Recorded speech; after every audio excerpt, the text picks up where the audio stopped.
As we approach the 2023 general elections in Nigeria, different permutations and data analysis continue to surface. The latest is a comparison of the 1979 election and that of 2019. According to Osita Chidoka, the Southwest witnessed the highest decline of the vote, shared from 25% to 10%, followed by the Southeast from 13% to 8%, which is a 10% and 5% decrease. The Northwest saw a 7% increase, North Central about 5%, Northeast a little over 2% increase, and less than a 1% increase in the South-South. Joining us now from Abuja on various permutations and data analysis ahead of the 2023 election in Nigeria is Osita Chidoka, Nigeria's former Minister of Aviation. Good morning, and thank you for joining us this morning. Good morning to you. Pleasure to be here. Thank you for joining us, Osita Chidoka. Quickly, you were quoted as having argued in a piece titled Winning Nigeria's Presidency, the Rule of Four, that for you to be able to win the presidency in 2023, you will need to win in at least 4 zones. You compared this to what happened in the 1979 general elections. Even if in the 1979 general elections, we did not have 6 geopolitical zones as we have now. Is your own argument about the rule of 4 based on a poll, or this is just based on your own, theoretical calculations? First of all, it's not based on a poll, and it's based on certain assumptions. The number one assumption is that the beavers will work and that votes will count. So what we have seen in the past few days, as revealed by the CUPP, is a major challenge to that assumption. If votes will not count, if people will rig the election, if false names will be uploaded to the beavers, then this whole assumption collapses. So the first thing to say here is that the 1979 election kind of mirrors what is going to happen in the 2023 election, in that there are 4 candidates running. So that's why people drew that comparison. And I went into the records to look at the voting pattern. And what is significant is that there's a lot of similarities with that election in terms of the candidates, but there are different issues coming up in Nigeria today and different challenges and opportunities. But basically, if you look at 1979, if you look at 1999, if you look at 2003, I skipped 2007 because President Yar'Adua made it clear that that election was greatly flawed. Even the beneficiary of that election said it. So I skipped 2007, I looked at 11, and I looked at 2020, 2015, and 2019. If you look at all that election, the winner of the election always came up with 4 zones. But let me tell you what is significant about the 4 zones. If you look at the Nigerian electoral rules that said you will have to win the majority of votes and 25% of the votes cast in at least 2/3 of the states. So that brings you to 24 states. 24 states mean that you have to win in 6 states in 4 zones. You have to win 25% in 24 states. And that 24 states already takes you to 4 geopolitical zones. So it's not even a rule of the thumb. It is part of the electoral rules that you have to get 25% in these 4 states. Now, the combination that can give you 25% is that you either win all of the southern states, that will give you 17 states. If you win all of the southern states, if you win 25% in all the southern states, that gives you 17. So then you need 7 states in the north, meaning you have to win the north central, 6 states, that will bring you to 23, and then 1 state in the northeast or northwest. On the other hand, if you win in the northwest, the 7 states, that will bring you to 24. So to meet the 25% threshold, you need to be competitive in 4 zones. So if you look at President Shagari, he was competitive across the 4 zones. There were 2 zones where he didn't do well, southwest and southeast, Chief Awolowo and the Nnamdi Azikiwe zone. So in both zones, averaging of over 80-something%, 88 in the southwest, and 84 in the Southeast voted for MPP and UPN. But Shagari continued to win even when he struggled in the North. He averaged 47%. But that averaging of 47% because of Waziri Ibrahim and Aminu Kanu kept him all the way down to Benue, where he won, Kwara, where he won, and down to Rivers and Cross Rivers, where he won. So the candidate that is competitive across the zones is a candidate that is likely to win the election. That is why the rule of 4 is not just a mathematical number, but it's first of all predicated on 24 states, which you need to have 25% in to be able to be president. And then if you then break the election at that cycle, nobody makes this, then we go for runoff, where simple majority will count. So, but before you get to that runoff point, anybody that is coming second in every zone is a candidate to watch, because that candidate makes 25% across the 24 states, and if you're not careful, it makes plurality of vote. Why is plurality of vote possible for the person coming second? If you win in the Northwest, that is a 19 million voter registration strength. It's about 20-something million now. So when you win, if there are 50%, 40% turnout, and you make about 25% of that vote, it's significant vote numbers. And then if you do that in the Northeast, it's significant vote numbers. In the Southeast, due to low voter turnout, and which I hope will change in this election, even if you win like Zeke did, all the votes in the Southeast at 80%, it's still not significant enough to shift the dial. The Southwest has progressively declined for reasons I'm yet investigating, even if you win 84% like Awolowo. But if you look at Obasanjo in 1979, Obasanjo won in 5 zones, minus Southwest, and he averaged 22% in the Southwest, and he still became president. In 2003, he constructed a new coalition, 90% voter win in the Southwest, 80%, 68% in the Southeast, and about 90% in the South-South, with the North Central. And Adamawa, he won the presidential election. So, and Buhari tried everything in the North to win. It didn't work until he got Northeast, Northwest, and became competitive in the North Central, and then he won the Southwest. So that gave him the push over to become president. One of the interesting facts, fun facts from this analysis is that nobody has been president of Nigeria without winning the North Central. I don't know what we'll make of that, but all the permutations that have made anybody president included the North Central. So Obasanjo lost Northeast and Northwest, he became president. Buhari lost Southeast and Southwest, he became president.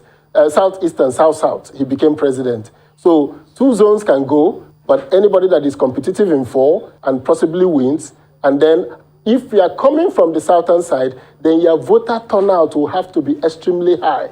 That was why Jonathan and Obasanjo in 2011 and 2003 had vote share of 90% and above in the South-South and in the Southeast and parts of the Southwest. In fact, in 2011, Jonathan had 98% in the Southeast share of votes. And then voter turnout was high.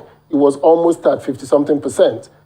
So if you look at Rivers State in 2015, in 2011, voter turnout were extremely high.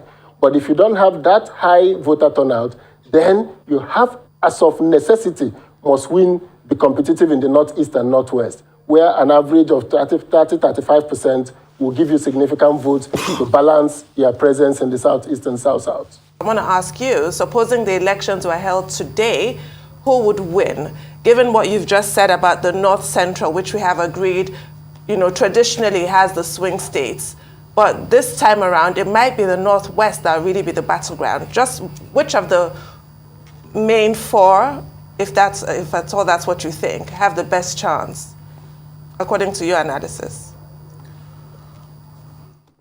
So if you look at the elections that is going on now, I need us to go back to my first premise.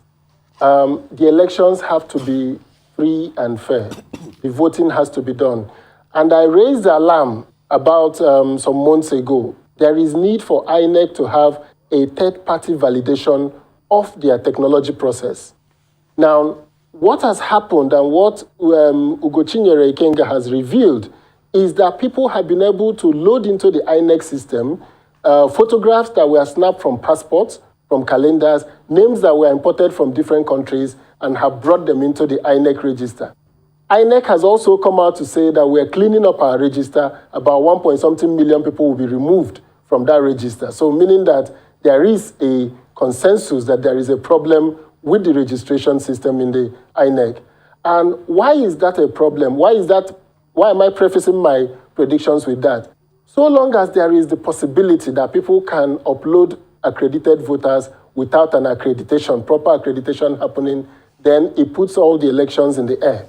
So fundamentally, we need INEC to appoint one of the 4 leading consulting firms in Nigeria to do a review of INEC's system. I cited them the example of Belgium, where PwC did the assessment of the system to ensure that it meets the standards and it has integrity. So we need INEC to subject their system to a third-party evaluation. I'm making that call again because the information released by the CUPP is very disturbing. People are increasingly believing that the system is free and fair, that that system has integrity, and that their votes will count. If people think their votes will not count, then we will not have this number of people saying that they will vote. So fundamentally, INEC has to do a review of the BVAS system. The attempts to use the courts to stall the use of BVAS, as we have seen in Imo, with the suit filed in Imo, and the suit filed, other suits filed so far to frustrate the election, must be immediately renounced by the judiciary. The judiciary must show clear statements that this is not an acceptable behavior. A law has been passed. People are going to go and use the technology platforms of INEC. Now, having said that and sounding this note of caution and warning, I must also point out that eternal vigilance is the key to the election. Because the party agents of the political party on the polling unit day must of necessity look at the BVAS and the accreditation being done by the hour. It is accredit and vote. So at every point in time, the people in the polling unit must agree that the number that are accredited is equals the number that has voted. Now, when they are filling in the result, which is the genius of the BVAS does not enter results into the BVAS. The BVAS snaps a copy of the result, meaning that the agents of the political parties will have signed off on number accredited and number of people that voted and the result from each party. So the agents of the political party has to be clear about what they are signing. The BVAS does not enter results, so you can't go and hack it and change the figures. But the BVAS electronically accredits, so you can change the number of people accredited so that if an INEC officer has been compromised and he brings a fake result sheet or he rewrites a result, then at the point of collation, the people are bound to accept it because it will tally with the number of accreditation on the BVAS. So this is a significant moment for the political parties to insist, and my party, the PDP, is insisting on that. Third-party verification, adherence to the process to make sure that agents sign on the Form EC8A. And when they snap that Form EC8A, we will be ready. We will have done the technological work, and we are doing it in the PDP, to make sure that by the time we get to EC8B, we have clear picture of number of accreditation done in all the polling units. So this is significant. If it is not done so, then all these predictions we are making, even the opinion polls will come to naught, because people can easily upload figures as accreditation, use fake result sheets to write, and INEC is bound to accept the accreditation done by their BVAS according to their business rules, that must be accepted. So if I look at the elections as it is today, I will tell everybody to wait for the campaigns before you can conduct fresh opinion polls and you can start making predictions. Why is that so? Campaigns alter. The number of people who are undecided across all the areas are quite high. As with every polls and analysis, yes, they are always skewed towards partisanship. You are a member of the PDP, so I'm not surprised that you're saying the PDP is in a strong position. And we must have to reiterate that that's based on your opinion. There's no empirical, and I like the fact that you said they are just your assumptions. But also in assumptions in permutation, there's also something called scenario planning and outlier effects. What do you think is going to be the outlier effect, in this election? And the outlier effect nullifies any vagaries of partisanship. Outlier effect, worst case scenarios in these elections. And also, I want you to speak to this. I did say this to an ex-INEC official, that there's also a need for a portal, incident reportage portal, that INEC needs to have on those, in different polling units on that election day.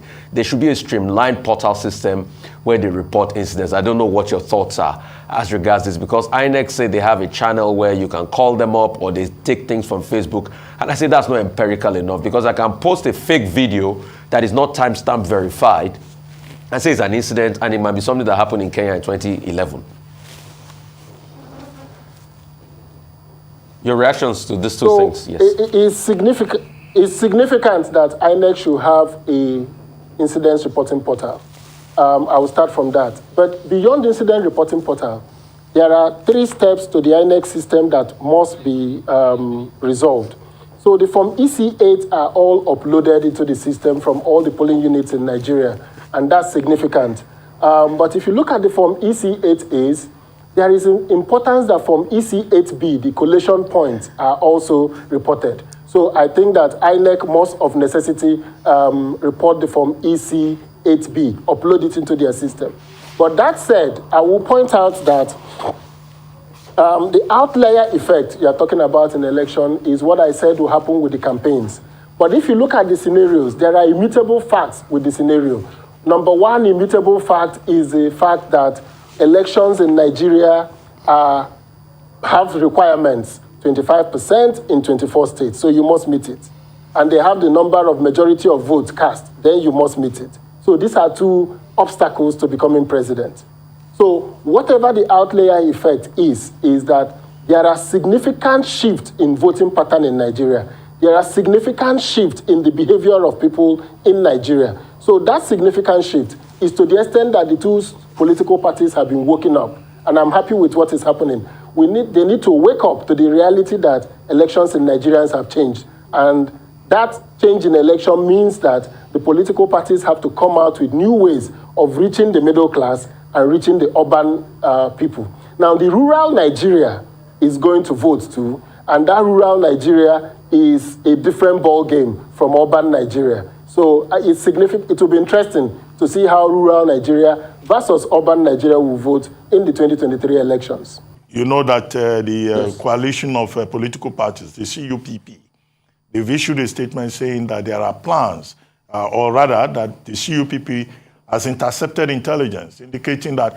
BVAS, there are plans to stop it from being applied in the 2023 general elections. Another NGO, HEDA, is raising questions about the use of BVAS in the Osun polls.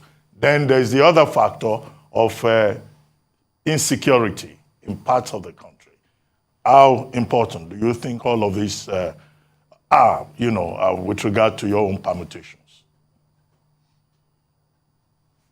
So that's why I started my conversation by talking about, I started the conversations about talking about the importance of the BVAS, the importance of the BVAS as critical to every assumptions we're making about the election. Yes. The BVAS is critical to that conversation.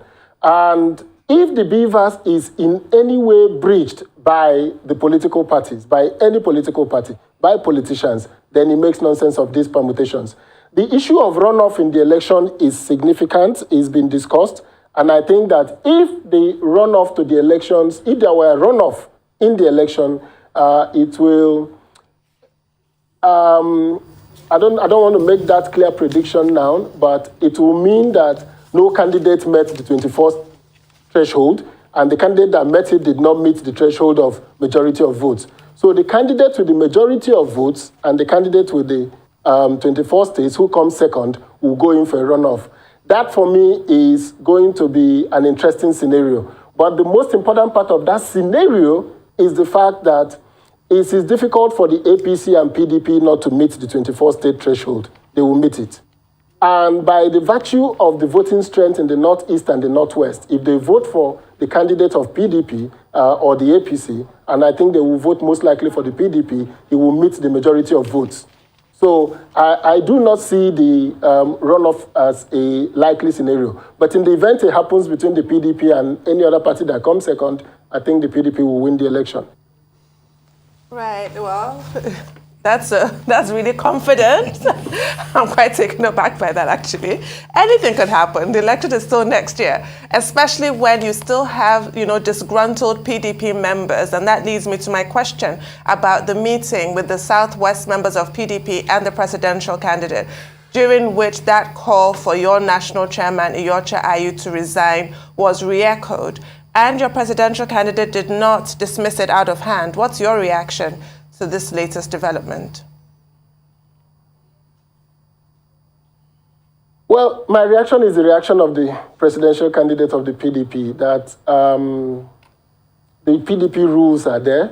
So when the rules are there, how to remove a chairman and who takes over when a chairman is removed. So trying to cure the problem of candidacy, trying to cure the problem of a northerner being the chairman will not be cured by just removing the chairman, because the deputy chairman takes over.